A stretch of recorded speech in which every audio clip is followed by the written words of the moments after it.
Sveiki prisijungę prie Valstybinės mokesčių inspekcijos YouTube kanalo. Šios dienos tema – kada Lietuvos gyventojui gali atsirasti prievolė išskaičiuoti, deklaruoti ir sumokėti pelno mokestį. Šioje skaidrėje pateikti pagrindiniai pristatymo metu naudojami trumpiniai. Užsienio apmokestinamasis vienetas, nevykdantis veiklos per nuolatinę buveinę Lietuvoje, toliau užsienio įmonė. Nuolatinis Lietuvos gyventojas, toliau gyventojas. Pelno mokestis prie pajamų šaltinio, toliau pelno mokestis. Žemė, pastatai, statiniai, toliau nekilnojamasis turtas.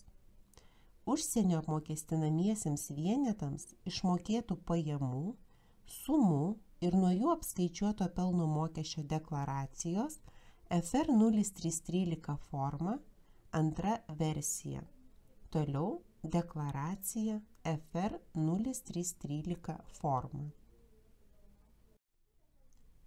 Pateikiamoje skaidrėje matote, kokiais atvejais gyventojai turi prievolę išskaičiuoti, deklaruoti ir sumokėti pelno mokestį.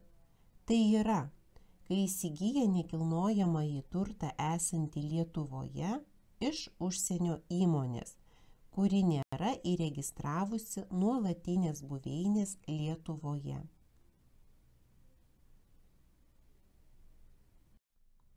Kai gyventojas iš užsienio įmonės perka nekilnojamąjį turtą, pastatus ar statinius, žemės sklypą, esantį Lietuvoje, tai nuo užsienio įmonei išmokamos sumos gyventojas, pirkėjas turi išskaičiuoti, deklaruoti ir į biudžetą sumokėti 15% pelno mokestį. 15% pelno mokestis turi būti išskaičiuotas sumokėjimo užsienio įmoniai momentu. Išskaičiuotas pelno mokestis deklaruojamas pateikiant deklaracijos FR 0313 formą.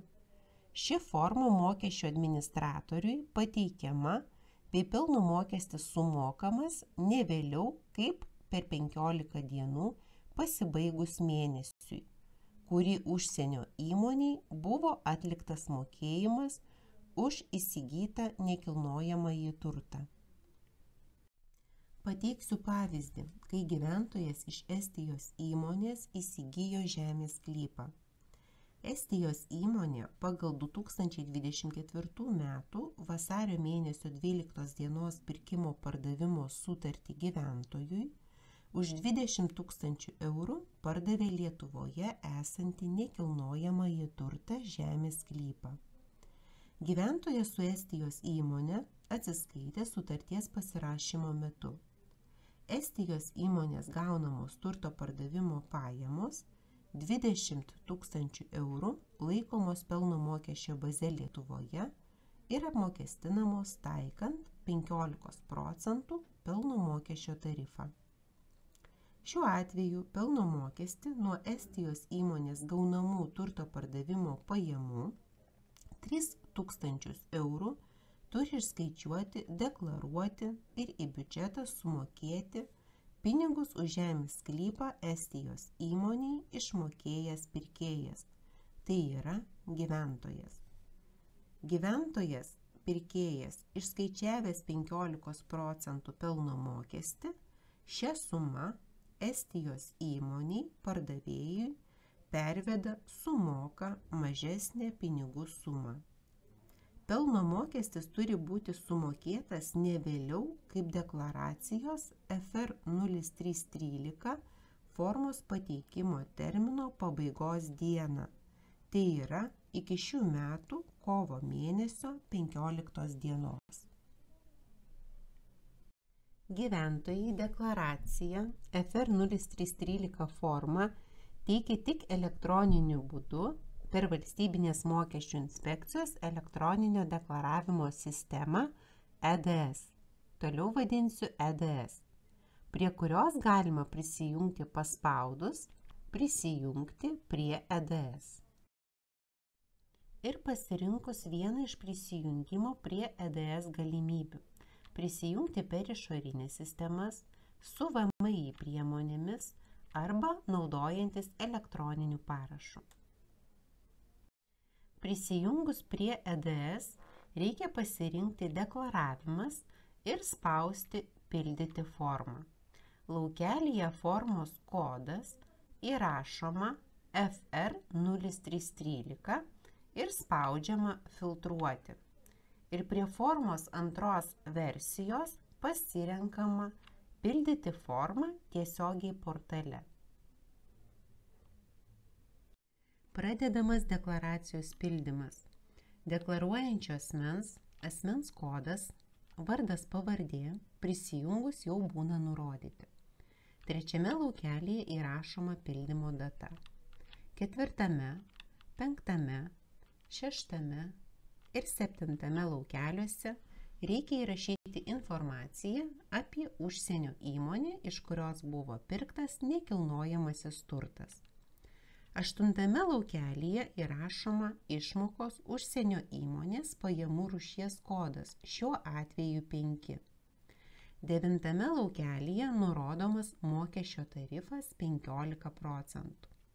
Dešimtame laukelyje reikia įrašyti X raidę, jeigu pelno mokesčio gyventojas neišskaičiavo, o sumokėjo iš savo lėšų.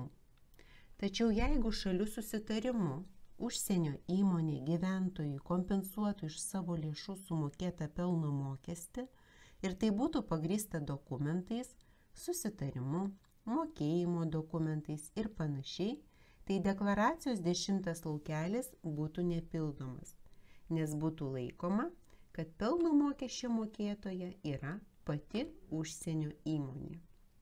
11 laukelyje nurodoma išmokos užsienio įmoniai suma neatėmus išskaičiuoto ar gyventojo savo lėšomis sumokėto pelno mokesčio.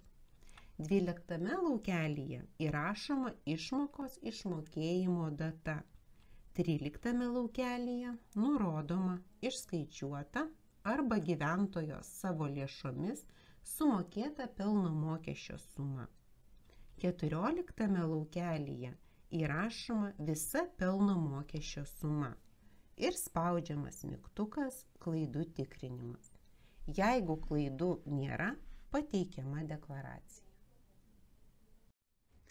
Pelno mokestį galima sumokėti bankiniu pavedimu į vieną iš nurodytų Valstybinės mokesčių inspekcijos biudžeto pajamų surenkamųjų sąskaitų. Čia pateikta informacija, kaip savarankiškai surasti informaciją mokesčių klausimais. Mokomieji elektroniniai įrašai skelbiami Valstybinės mokesčių inspekcijos YouTube kanale. Dėkojame už dėmesį.